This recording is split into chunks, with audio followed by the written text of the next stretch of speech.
the Atlantic Ocean. Weymouth, Massachusetts. The evening of June 9th, 1953. The tide is coming in. The water is cold, gray, and indifferent. It laps against the rocky shoreline, depositing the usual debris of the sea. Driftwood, seaweed, shells.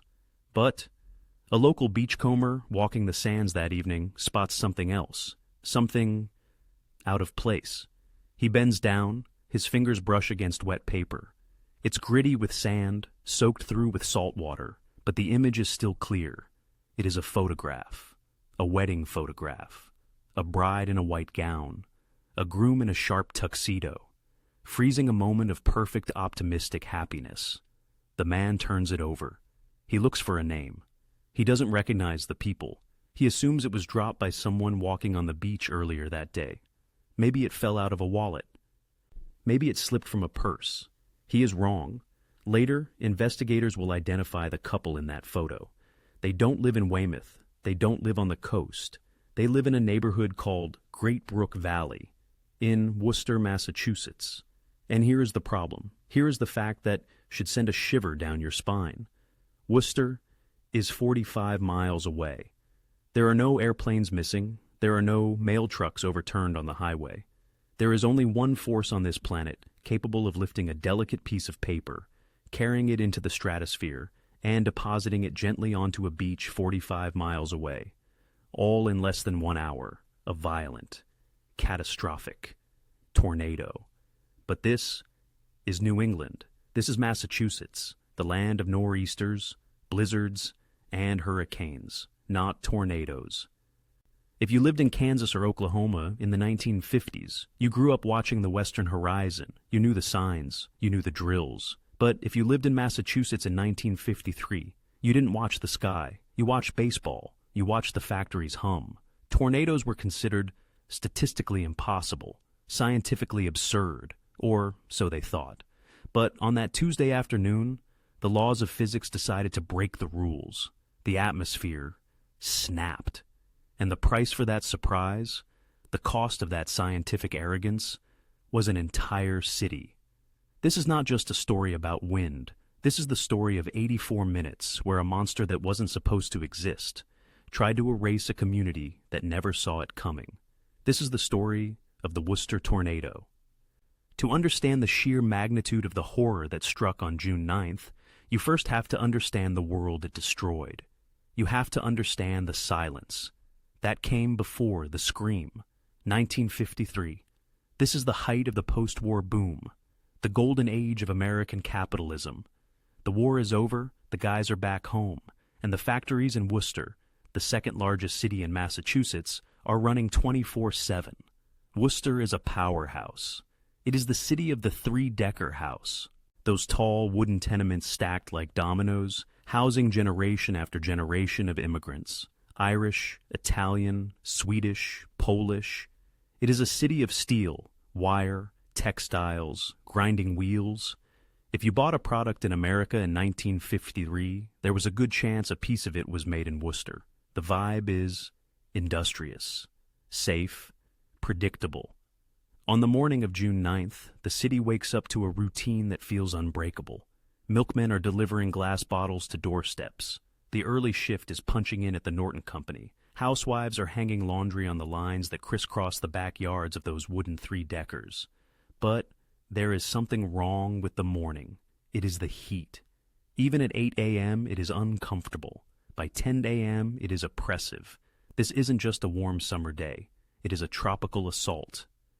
The temperature is climbing rapidly toward 90 degrees. And remember, this is 1953. Air conditioning is a rare luxury. It exists in movie theaters and department stores, but almost nobody has it in their homes. So, windows are thrown open. Fans are whirring uselessly, pushing hot air around hot rooms. Men are sweating through their starch-collared shirts. In the Great Brook Valley Housing Project, a sprawling neighborhood of brick row houses, mothers are taking their children outside, hoping for a breeze. But there is no breeze. The air is stagnant. It is sticky. It feels heavy. Meteorologists have a name for this specific sensation. They call it the cap. Imagine a pot of water on a stove. You turn the heat up to high. The water wants to boil. It wants to bubble up and release that energy. But imagine you clamp a heavy steel lid down on top of that pot. The pressure builds. The energy has nowhere to go. It pushes against the lid, searching for a weakness, searching for a crack. That is exactly what was happening over New England. A massive layer of hot, humid air from the Gulf of Mexico had flowed up the East Coast, but it was trapped, pinned down, by a layer of cold, dry air sitting on top of it. The atmosphere over Massachusetts was a loaded gun, but the people of Worcester didn't know that.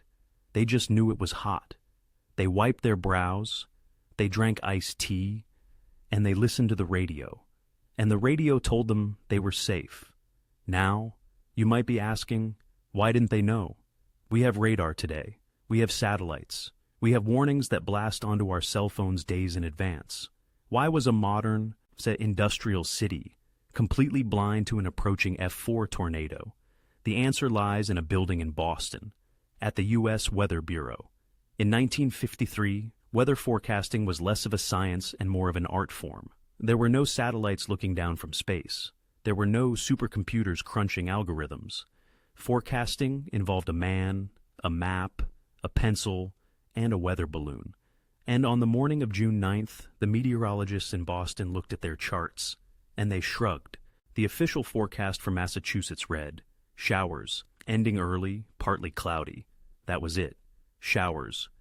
But there was a darker reason for this lack of warning, a reason that had nothing to do with science, and everything to do with politics. In 1953, the word tornado was effectively banned. This sounds like a conspiracy theory, but it is a documented historical fact. The United States Weather Bureau had a long-standing policy regarding the T word.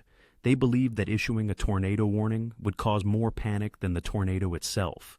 They believed that people would trample each other, crash their cars, and die of fright. So the rule was, do not say it, do not warn for it. Unless you can literally see the funnel with your own eyes, keep your mouth shut. Even worse. There was a dangerous, distinct sense of regional arrogance. Just the day before, on June 8th, a massive storm system had detonated over Flint, Michigan. It was an F5 monster. It ground the city of Flint into dust. 116 people died. It was a national tragedy. But the forecasters in Boston looked at the headlines from Michigan and thought, it's over. They believed the storm system had used up all its energy. They thought the monster had eaten its fill in the Midwest and died out as it crossed the Appalachian Mountains. They looked at the map, saw the wreckage in Michigan, and felt safe. They were guilty of the gambler's fallacy. They thought, lightning doesn't strike twice. They were wrong. The energy didn't die. It didn't dissipate. It just held its breath. It moved east, silently, invisibly, reloading for a second shot. And the target this time was not a rural outpost. It was the heart of the Commonwealth. 1:30 p.m. The setup is complete. If we could look at the atmosphere like a 3D X-ray, here is what we would see. To the west, over New York State, a cold front is charging in like a bulldozer. It is dry, it is sharp. To the east, over Worcester, that hot, soupy air is still sitting there, baking in the sun. At 2 p.m., these two invisible giants collide near the Quabbin Reservoir, a massive man-made lake in the center of the state. The cold air, heavier and denser, wedges itself underneath the hot air. It acts like a shovel, scooping the heat upward, and suddenly, the cap breaks. The lid blows off the pot. In a matter of minutes, unsuspecting cumulus clouds explode upward. They aren't drifting. They are rocketing into the sky at speeds of 100 miles per hour. They punch through the troposphere. They reach 40,000, 50,000, 60,000 feet. They turn from white puffballs to towering gray cathedrals of ice and wind. At the Massachusetts Institute of Technology, MIT, researchers are tinkering with a new, experimental toy. It's called radar. They are looking at a glowing green screen. They are supposed to be testing the equipment for long-range detection. But suddenly, they see something odd. Ghostly white blobs appear on the scope. But they aren't scattered like normal rain showers. They are organized. They are marching in a line. And they have a strange shape, a shape that looks like a hook. The researchers at MIT stare at the screen. They wipe the glass. They check the cables. They think it's a glitch. They think it's anomalous propagation, a radar echo bouncing off a building or a hill.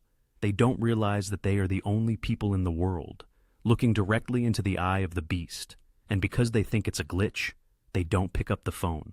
The phone lines to the Weather Bureau remain silent. The loop is closed. The city is alone. 3:25 p.m., deep in the woods of Petersham, Massachusetts. This is remote country, thick pine forests, rock walls. The occasional farmhouse. A local resident is looking out over the Quabbin Reservoir. The sky has undergone a terrifying transformation. The sun is gone. The blue is gone. The sky is now a deep, bruised purple. And then the clouds begin to boil. It doesn't start with a funnel. It starts with a lowering. A massive rotating wall cloud descends from the heavens like a spaceship landing. And then fingers, wispy, ragged fragments of cloud dip down, touch the treetops, and lift back up. They are testing the ground. They are searching for traction. Finally, the connection is made. A wide, seething mass of vapor connects the cloud to the earth. It touches down in a forest. Immediately the sound begins. It is not the roar you expect, not yet. In the woods, it is the sound of snapping. Crack, crack, crack. Thousands of pine trees, 100-year-old giants, are being decapitated. They aren't blown over. They are twisted and snapped in half by the violent drop in atmospheric pressure. The sap explodes out of them. The tornado is on the ground. It is moving southeast at 35 miles per hour. But nobody sees it. There are no storm chasers in 1953. There are no news helicopters. A bear might see it. A deer might run from it. But the human world is oblivious. The monster spends the first 20 minutes of its life in the wilderness, growing, feeding on the moisture from the reservoir, widening, strengthening. It is becoming an F3, then an F4. It is no longer a storm. It is a grinder. 4 p.m. The tornado crosses the town line into Barre. This is the moment the storm finds humanity. In a small farmhouse on the edge of town, 2 women, Mrs. Higgins and Mrs. South, are preparing for the evening. The heat has made them lethargic. They hear a noise. At first, they think it's a truck coming up the long gravel driveway. But the sound doesn't fade. It gets louder and deeper. It starts to vibrate the floorboards. The china in the cabinet begins to rattle. Mrs. Higgins goes to the window. She expects to see a delivery truck, or maybe a neighbor's tractor. Instead, she sees the end of the world. A black wall of debris is churning across the field. It is no longer just cloud. It is dirt. It is trees. It is the roof of the barn next door. There is no time to run to the cellar. There is no time to call for help. The house is hit. It doesn't collapse. It explodes. The pressure differential is so extreme that the walls are blown outward. The roof is lifted like a hat and thrown into the next county. Mrs. Higgins and Mrs. South are killed instantly, the first 2 victims of the day. But here is the true horror of the situation. Barre is a rural town. When the tornado hits, it tears down the telephone poles. It snaps the copper wires. The town goes dark. The town goes silent. Nobody in Worcester knows this has happened. 30 miles away, in the city, people are still complaining about the heat. They are still driving home from work. The death of these 2 women, the destruction of this farmhouse, is a secret held by the storm. The beast leaves Barre in ruins and continues its march. It is following a geometric line. If you took a ruler and placed it on a map of Massachusetts, drew a line from Petersham to the Atlantic Ocean, that is the path. And directly in the middle of that line is the city of Worcester. 4:15 p.m. The storm is now crossing into Rutland, then Holden. It is evolving. Survivors in Holden later described the sound changing. It stopped sounding like a train and started sounding like a million bees. A high-pitched mechanical humming noise overlaid on top of the bass rumble. This is the sound of debris. The tornado is now chewing up houses. It is grinding lumber, shingles, glass, and furniture into a fine mist. This cloud of shrapnel is rotating at 200 miles per hour. It acts like a sandblaster. In Holden, a housing development is directly in the path. The Brentwood family is home. The father looks out the window and sees black smoke. He yells to his wife, "Fire! The woods are on fire!" They grab the kids and run out the back door. Thinking they are escaping a forest fire, they run toward the car. But before they can open the doors, the wind catches them. They are lifted off their feet. Not thrown, lifted. They are suspended in the air for a terrifying second. Before being tossed into a ditch, they survive. But when they crawl out of the ditch 30 seconds later, their house is gone, not damaged, gone. The foundation is swept clean. The car they were running toward has been folded in half around a tree trunk. The tornado is now 1 mile wide. Let me repeat that. 1 mile wide. It is wider than the distance between you and the nearest grocery store. It is a cloud that touches the ground and blocks out the entire horizon. And it is moving fast. 4:20 p.m. The disconnect is maddening. In Boston, the Weather Bureau is finally getting reports of severe wind in the west. But they are hesitant. They are debating. Is it a squall line? Is it just a thunderstorm? They issue a severe thunderstorm warning via teletype. But the teletype machines are in police stations and newsrooms.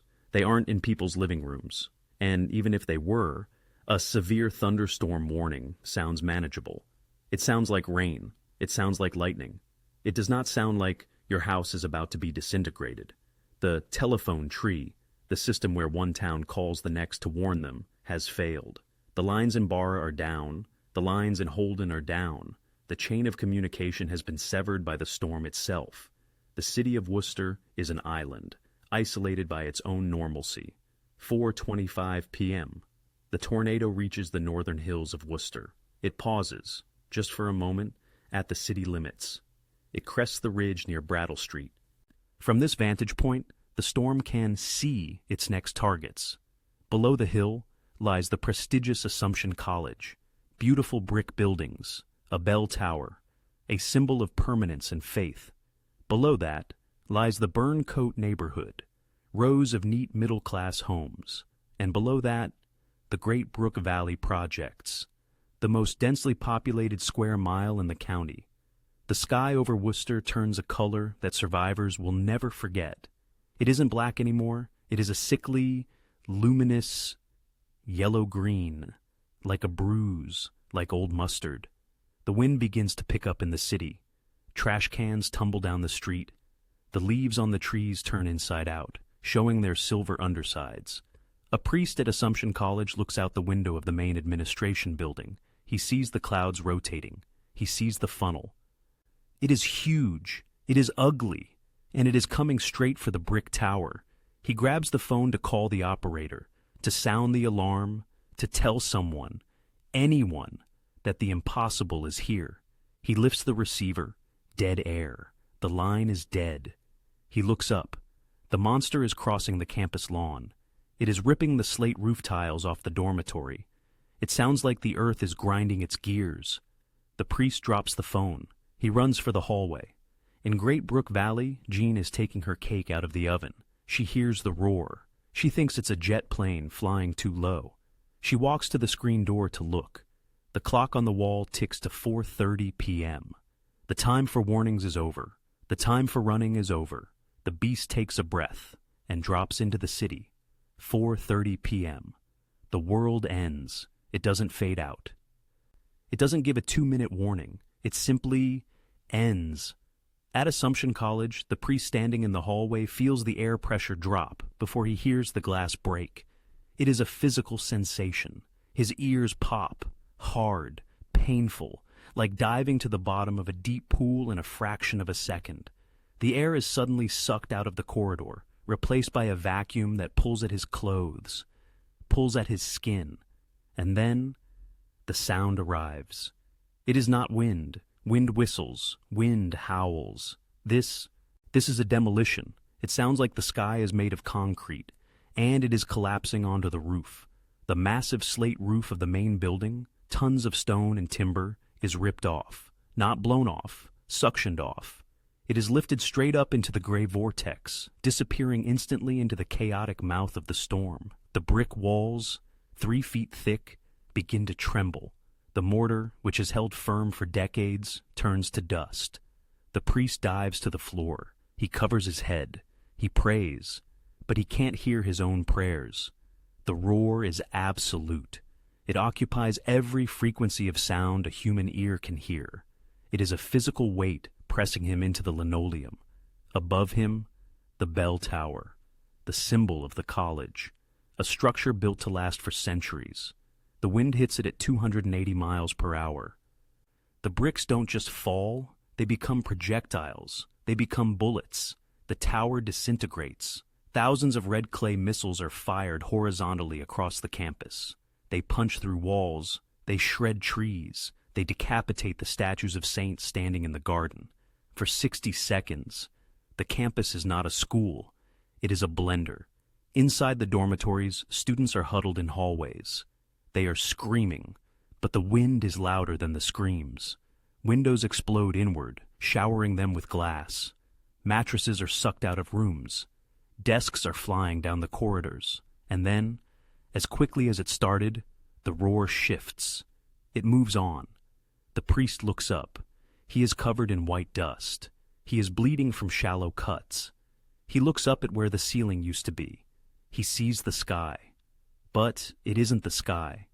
It is a swirling, black hole. Assumption College is gone. The tower is a pile of rubble. The main building is a skeleton. The greatest landmark in northern Worcester has been reduced to a jagged ruin in less time than it takes to boil an egg. But the storm is not tired. It is just getting started. The monster crosses West Boylston Street. It is now fully urbanized. It is no longer chewing on pine trees and farmhouses. It is chewing on civilization. It hits the Norton Company plant, a massive industrial complex. The roof of the machine shop is peeled back like the lid of a sardine can. Steel beams are twisted into pretzels. But the real horror is the residential streets. Burncoat Street, Francis Street, King Street. These are neighborhoods of wood frame houses. 3-deckers, tall, flat-faced, vulnerable. The tornado hits them broadside. Imagine a house of cards. Now imagine pointing a leaf blower at it. The houses don't just collapse. They are atomized. A family on Francis Street is sitting in their living room. The father shouts, "Get down!" They dive behind the sofa. The front wall of the house is ripped away. The wind enters the living room. It grabs the carpet. It grabs the furniture. It grabs the television. And then, it grabs the house itself. The entire structure is lifted off its foundation. The floorboards are ripped from under them. For a terrifying, gravity-defying second, the family is floating. They are suspended in a chaotic whirlwind of insulation, drywall, and their own possessions.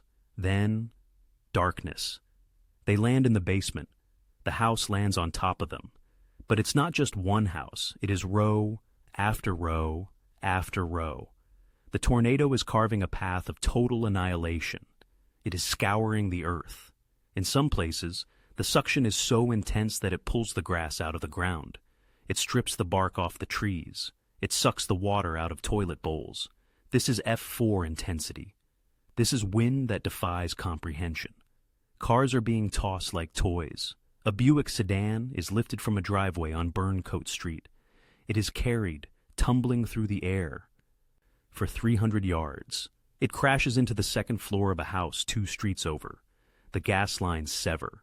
The smell of natural gas begins to mix with the smell of wet earth and pulverized pine. Fires start, small ones at first, but the wind fans them. The rubble begins to burn, but the people trapped underneath, they can't smell the gas yet. They can only hear the retreating roar of the beast as it moves toward its next course. 4:35 p.m. The storm crests the hill and looks down into the valley. Great Brook Valley. This is the nightmare scenario. This is the moment meteorologists wake up screaming about. Great Brook Valley is a housing project. It is dense. Brick row houses. Hundreds of families packed into a small area. And because of the heat, everyone is home. Everyone is inside, or on the porches. And the tornado is now at its maximum width, 1 mile wide. It swallows the entire neighborhood. Jean, the mother we met earlier, is standing in her kitchen. The cake is cooling on the counter. The window blows in. Shards of glass fly across the room like shrapnel. She screams. She grabs her baby. The sound is deafening. It is a physical weight. It feels like a locomotive is driving through her living room. She looks for cover. There is no basement. The apartments are built on slabs. There is no inner room. She does the only thing she can think of. A desperate, primal instinct.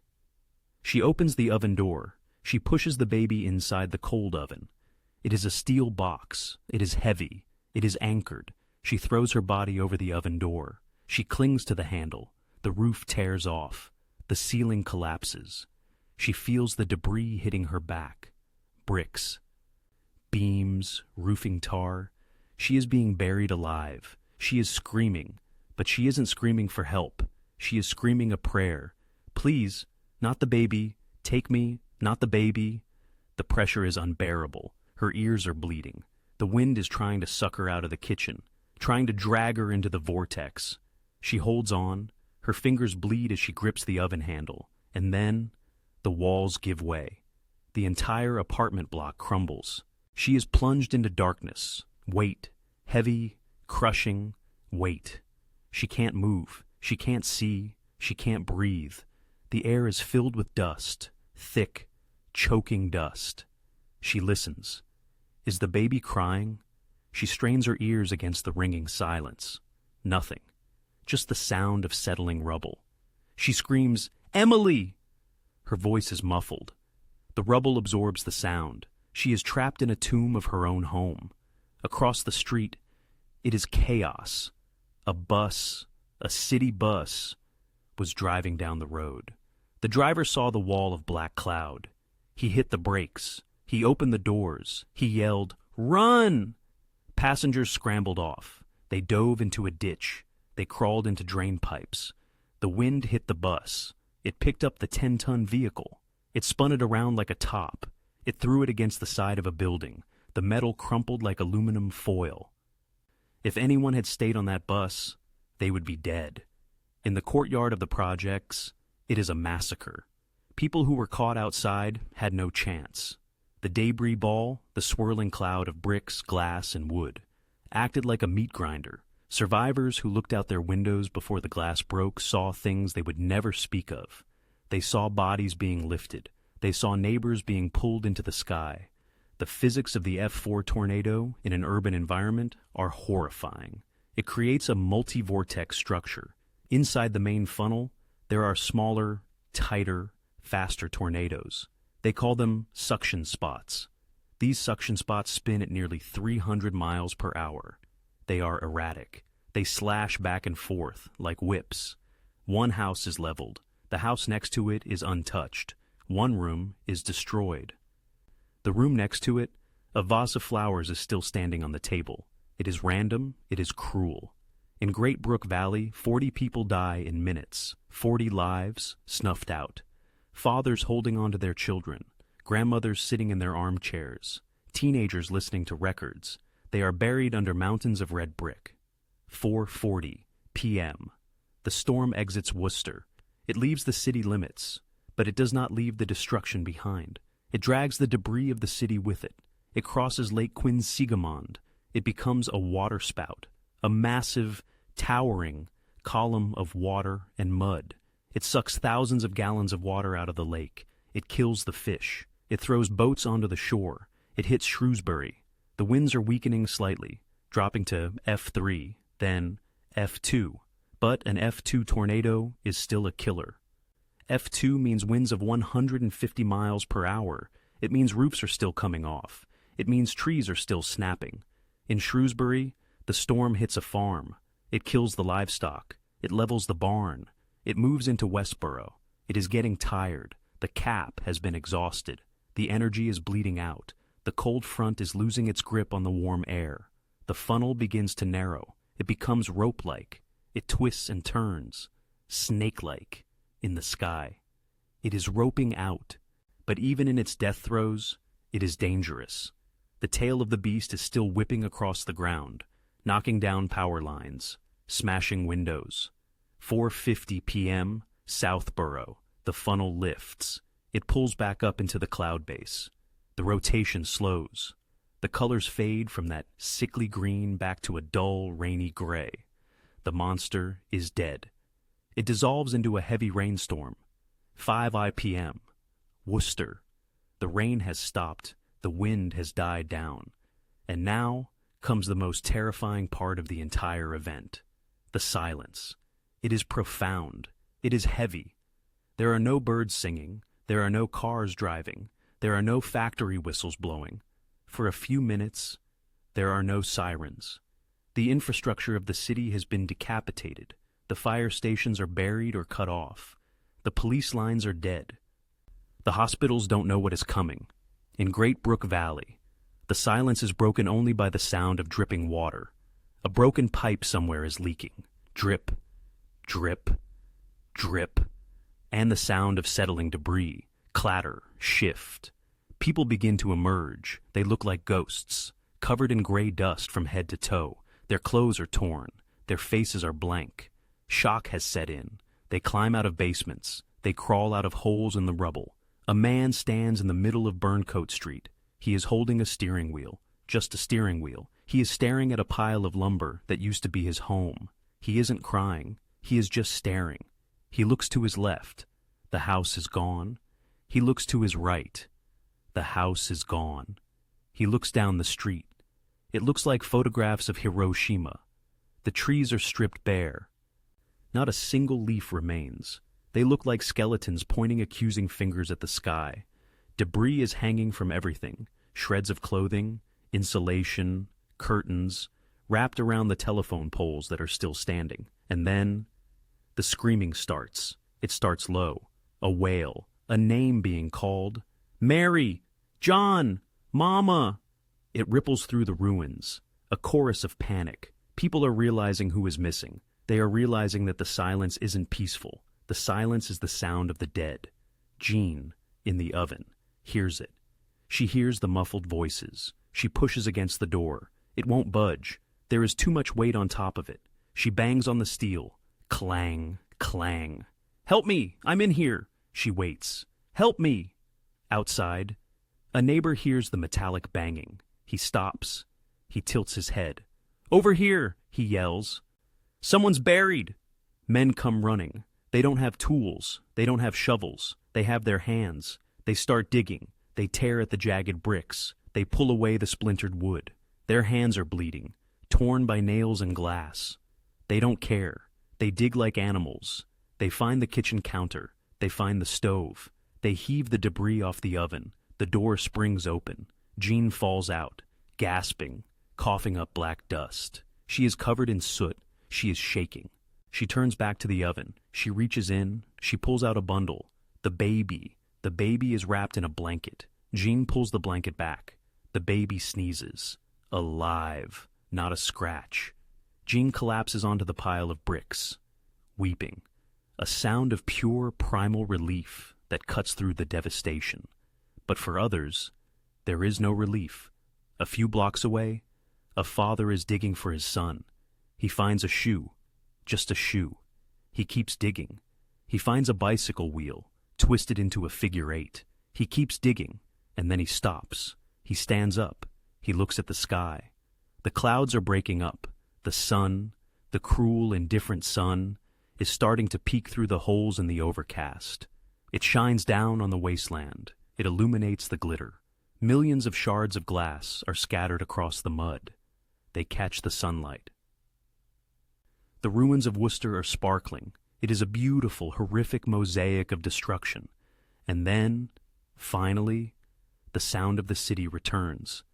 The first siren, then another, then a dozen. They are coming from everywhere, from Boston, from Springfield, from Providence.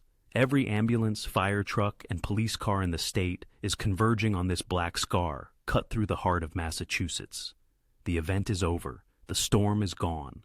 But the nightmare of the aftermath, is just beginning. For the next 12 hours, there will be no electricity. There will be no running water. There will be darkness. And in that darkness, the people of Worcester will have to count their dead. 5:05 p.m. The wind has stopped. The roar. That locomotive grinding sound that had filled the ears of every living thing in Worcester for 60 minutes is gone. But silence is not peace. In the first 60 seconds after the tornado lifts, there is a phenomenon that survivors describe as the Great Pause. It is the sound of shock. In Great Brook Valley, thousands of people are pushing debris off their bodies. They are standing up in the ruins of their kitchens.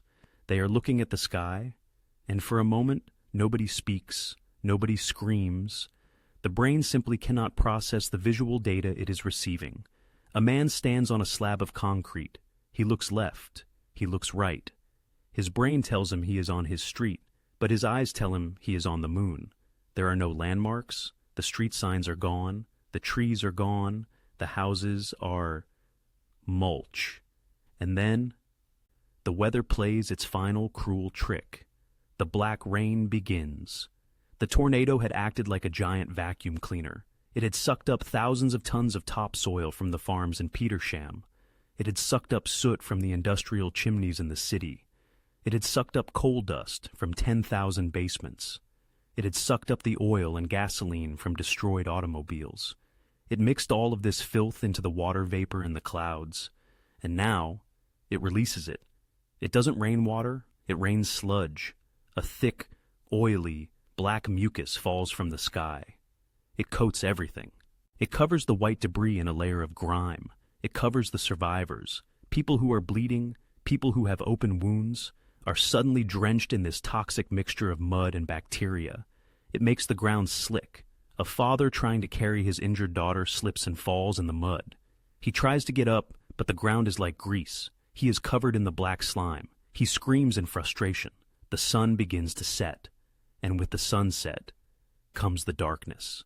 The electrical grid of Worcester hasn't just been damaged, it has been decapitated. The main transmission lines are twisted into pretzels.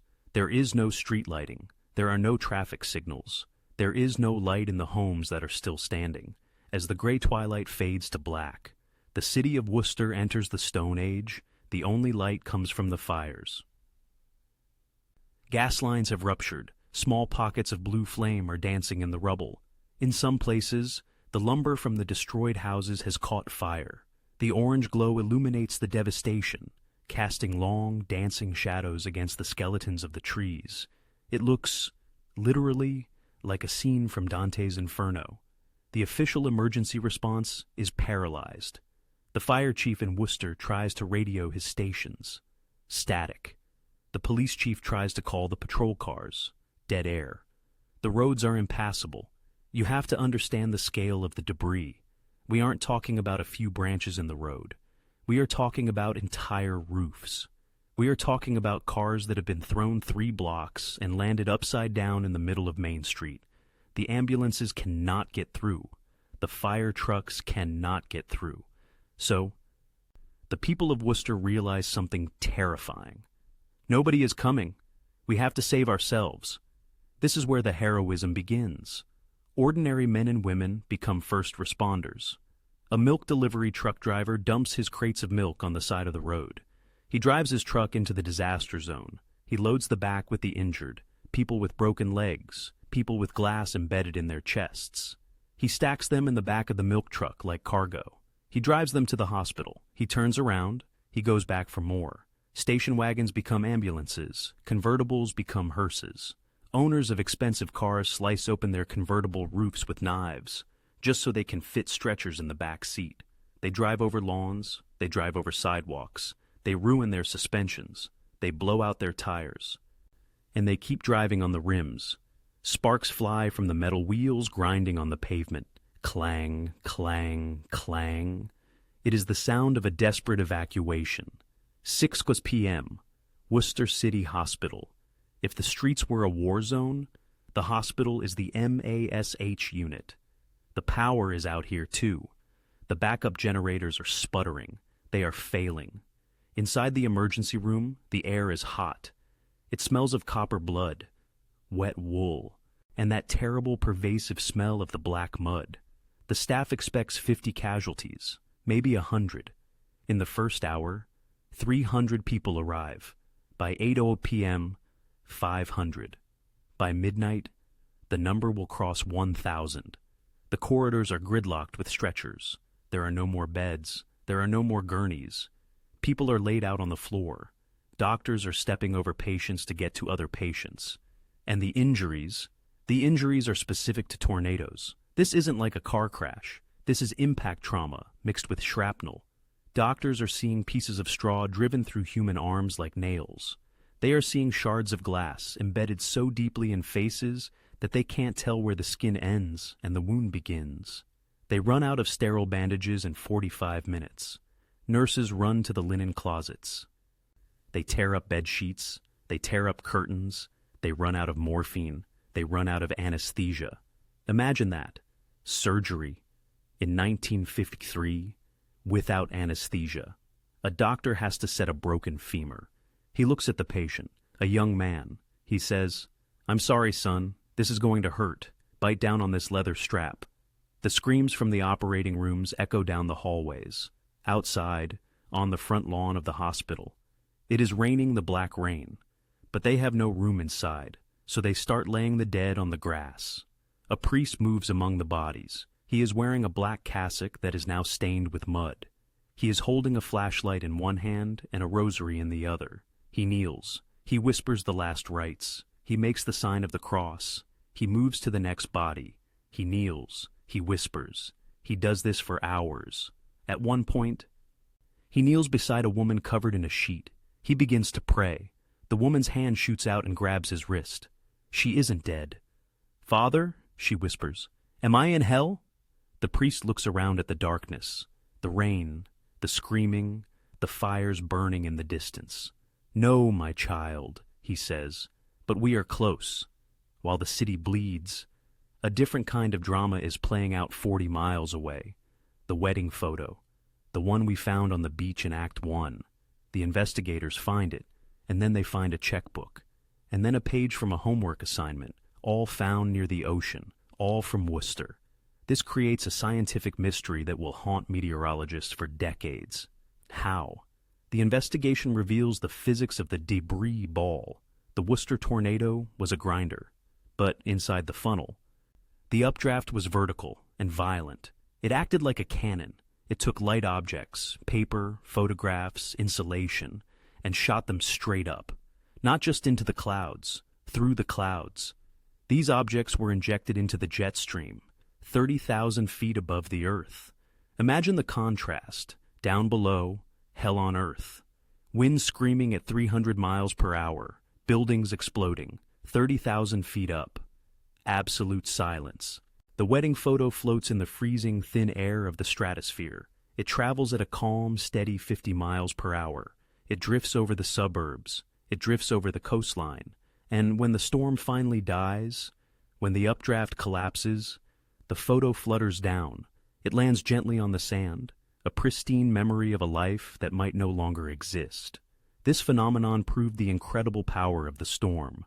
It proved that the atmosphere had turned into a machine designed to transport matter. In the days that follow, the grief turns to anger. The funerals begin. 94 of them. The cemeteries are full. And the question on everyone's lips is, why didn't we know? The U.S. Congress launches an investigation. They drag the Weather Bureau into the spotlight. And then, the evidence comes out. The radar logs from MIT. The scientists lay the charts on the table. They point to the green blobs. "Here," they say, 3 p.m., we saw it. Here, 3:30 p.m., we saw the hook. Here, 4 p.m., we knew it was a tornado. The room goes silent. The politicians look at the Weather Bureau officials. "You saw it, and you didn't ring the alarm?" The defense is weak. "We weren't sure. It could have been a thunderstorm. We didn't want to cause a panic." The no tornado policy is laid bare. It is exposed for what it is, paternalistic arrogance. They treated the public like children who couldn't handle the truth. The fury is palpable. Editorials and newspapers scream, "Murder by silence." The people of Worcester didn't just die because of wind. They died because of a policy. The result of this anger was a revolution. The Worcester tornado killed the no tornado policy. It was the final nail in the coffin. The government realized that in the atomic age, you cannot hide the truth from the people. They reorganized the entire weather service. They created a special unit, the SELs, the Severe Local Storms Unit. They handpicked the best meteorologists in the country. They put them in a room, and they gave them one mission: predict the impossible. They moved this unit to Kansas City, right in the heart of Tornado Alley. This unit eventually evolved into the Storm Prediction Center in Norman, Oklahoma. Think about that. Today, when your phone buzzes, when that harsh, jarring noise interrupts your podcast or your music, when you look at the screen and see Tornado Watch, that system exists because Worcester burned. That alert on your iPhone is the direct descendant of the silence of 1953. We paid for that technology in blood, but laws and radars are cold comforts to the people who lived through it. The physical city was rebuilt. Assumption College rose from the ashes. New brick, stronger steel. Great Brook Valley was patched up. The roofs were replaced, the windows were glazed. But the invisible damage, that remained. Psychologists in the 1950s started noticing a new condition in Worcester. They didn't have a name for it then. We call it PTSD now. Back then, they just called it the nerves. Children who survived the storm developed a phobia of the wind. If a door slammed, they would dive under a table. If the sky turned dark, they would vomit. Jean, the mother who saved her baby in the oven. She lived to be an old woman. She raised that baby. She saw her grandchildren grow up.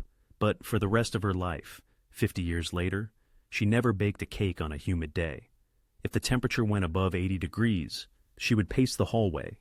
She would check the windows. She would turn off the radio. She was listening. She was listening for the bees. She was listening for that low, mechanical, grinding hum. The city of Worcester carries a ghost. Even today, if you talk to the old-timers, the ones who were just kids in '53, they will tell you. They will tell you that the wind sounds different in Worcester. They will tell you that the shadows are darker. The Worcester tornado of 1953 was more than a disaster. It was a turning point. It shattered the myth of "it can't happen here." It proved that nature does not respect our geography. It does not respect our statistics. It does not respect our feeling of safety. If the conditions are right, if the cold air meets the warm air, if the shear is present, the monster will wake up. It doesn't matter if you were in Kansas. It doesn't matter if you were in Massachusetts. It doesn't matter if you were in London. The atmosphere is a chaotic, violent engine, and we are just passengers living on the floor of an ocean of air. We have better radar now. We have better sirens. We have better phones. But we do not have control. We never did. And as long as the wind blows, we never will.